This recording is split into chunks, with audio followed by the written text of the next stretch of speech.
Hi.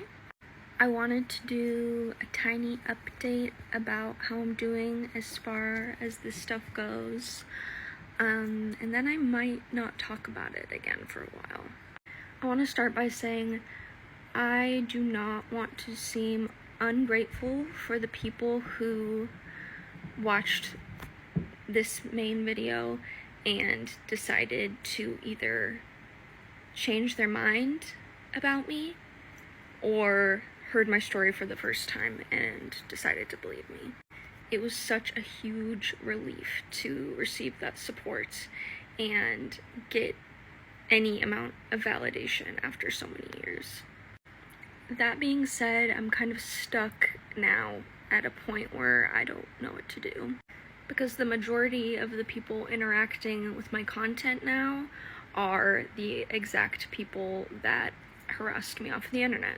And a lot of that has to do with just the algorithm. Like, everything I'm posting, I don't get to, be advertised to new people that might like me and interact with me. It's these children that like to ruin everything for me. So I spend 90% of my time on here blocking people and filtering comments like it's my fucking day job, and it's not a really enjoyable experience. And so I'm kind of at this crossroads where, I don't want to shut up about this because I think it's important and I don't want to be silenced again. At the same time, when I try to post normal people content, I don't even get to move on doing that either, because every comment is about this situation and about me being a liar and a terrible person. And I think a lot of people will hear me say that and say, well, get off the internet again, and that's just doesn't feel right to me. It doesn't seem fair.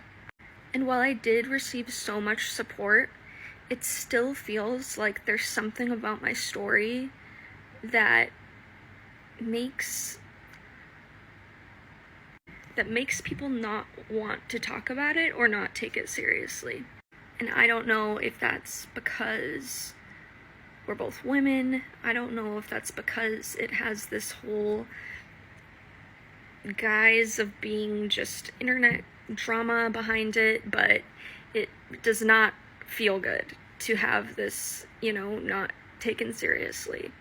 The people that still interact with my videos are just, commenting jokes about this, whether they're trying to support me or not. They're commenting, puns of my abuser's name, and it's do you realize this is something that really happened to me?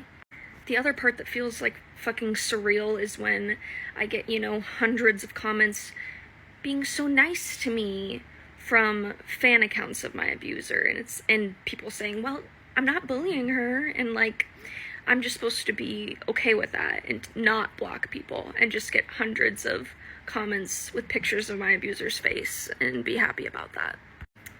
But yeah, it feels bad that as far as larger creators that are outspoken about things like this and usually speak up about situations like this, that mine kind of seems to get overlooked. And I'm not sure if it's because of it just seeming like internet drama. It just feels embarrassing on my end to really want these people to care. And I find myself getting paranoid about the major label effect of it all, and I know that probably does sound like I'm just being paranoid, but I want to tell a quick story. I'm not going to go into details about who this was, so it's not worth speculating. It's not someone that you would be able to guess. When I first came out with my story in, when was that, 2017? A very famous singer DM'd me. They went out of their way to DM me and to send me their support and to say how brave I was. Sorry, I don't know what this is. I think I got blush. I told them thank you so much and that I admired them, and then a week or so later, I noticed that they had re-followed my abuser on Instagram. And that was the point in time when people were, you know, first deciding that my story was a lie. So I got afraid that that's what they saw and that they didn't believe me anymore. And so I DM'd them and I said, hey, I hope you didn't, you know, see that stuff. Like, that makes me feel terrible that you could think I was a liar. And they said, no, of course I don't think you're a liar. Atlantic Records made me refollow her. And I said, that's crazy, but also I feel like you know, it was disappointing to see, and I feel like you have a responsibility as a big artist to, like, stand up for these things. And they said, I agree, you're right, I will unfollow her now. And then a couple days later, they refollowed and also deleted all of their side of this conversation. Anyway, that story was super discouraging when it happened. I'm still disappointed in the artists that I'm talking about because they really preach being, like, you know, an activist in this way. But it also just really shows me how big of a pull these major labels have, and, you know, there could be a bigger reason why no one wants to talk about this. Anyway, back to TikTok. How I wish that this could go for me is that I would love to be able to just create normal content on here and have people that follow me support me and not constantly have to read these fucked up messages. And at this point in time, that seems kind of far-fetched for me, unfortunately. Or unattainable, I guess. So I think in hopes of, you know, getting out of the algorithm of these people that want to do me harm, I'd like to maybe just start making more normal content and try my best to ignore these people for now. It sucks because it does kind of feel like letting them win and letting them silence me, but I'd like to be able to try to grow a following of people that actually like me and support me.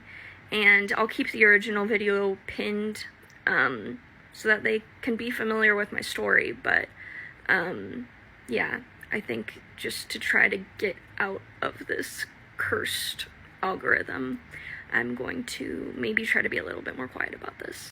What is going on with my face, bro? I'm like live action getting a rash. Anyway, don't hold me to that. If I post about this and you're like, I thought you weren't gonna post about this anymore, mind your business, and I can post whatever I want. Bye.